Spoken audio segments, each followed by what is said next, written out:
This is my story. I don't know exactly how this happened. All I know is that it did. Let me start from the very beginning. I was a complete recluse as a kid. I really didn't have very many friends. I often ate by myself at lunch. Things went on like that for a long time. It wasn't until I was in 8th grade that I actually made a friend. Her name was Jessica. She was the first person to really accept me for who I was. I mean, other than my parents, of course. When no one else your age accepts you, it's really hard.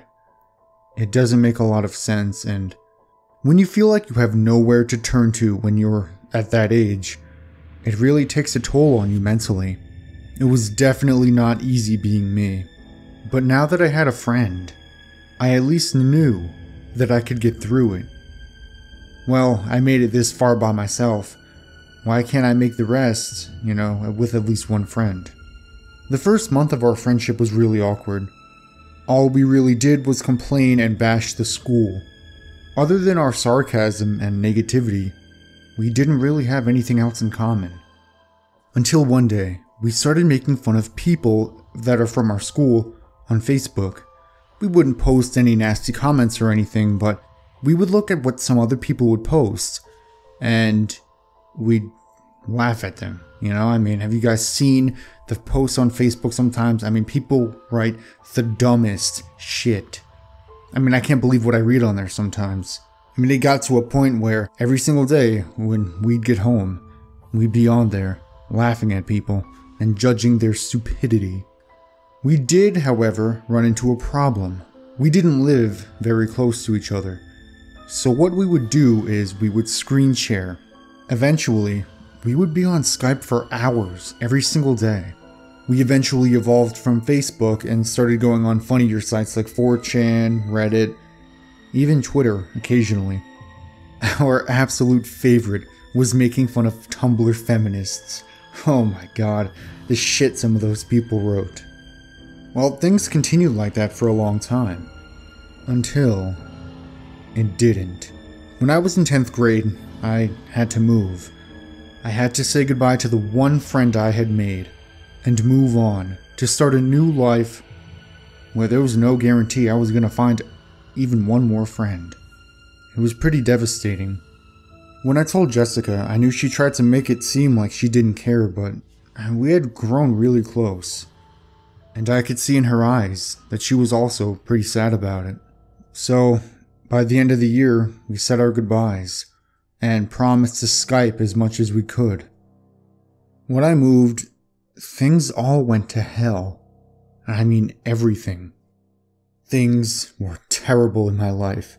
My parents were fighting all the time, and we didn't have any idea what we were gonna do. I don't know what the problem was, but I think my dad had a gambling problem because every single night he'd come home and my mom would scream at him about poker or blackjack or something. I don't remember what. It doesn't matter now. As long as I was able to Skype with my friend, everything would be okay. I'd make it through whatever personal hell I would go through, as long as I had my friend to lean on. It was about 9:30 at night. It was Friday. She had to babysit her cousins that night, so she wasn't able to get on at the usual time. She texted me and said that she would be able to get on around 9:30. I patiently waited, but it seemed like she wasn't coming.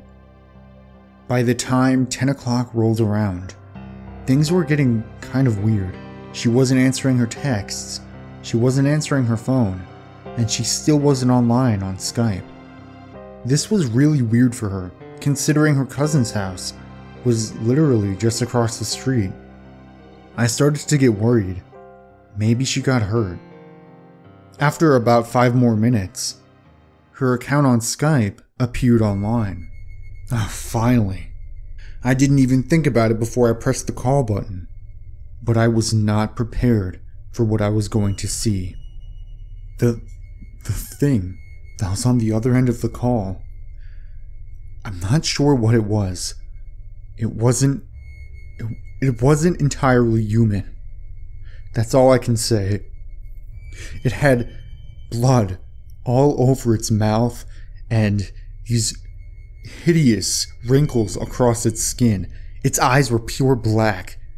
I don't know what to think, but I had the feeling that my friend Jessica was dead because of this abomination sitting here before me. The worst part was, it didn't even move. It just fucking sat there and stared at me. It stared into my fucking soul.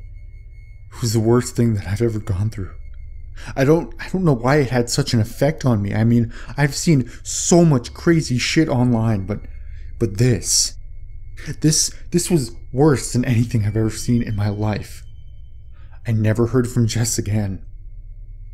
I've kept up with mortuaries and I've called her parents, checked newspapers. No one's answered. I don't know what happened, but I know it has something to do with what I saw on that Skype call on that Friday night.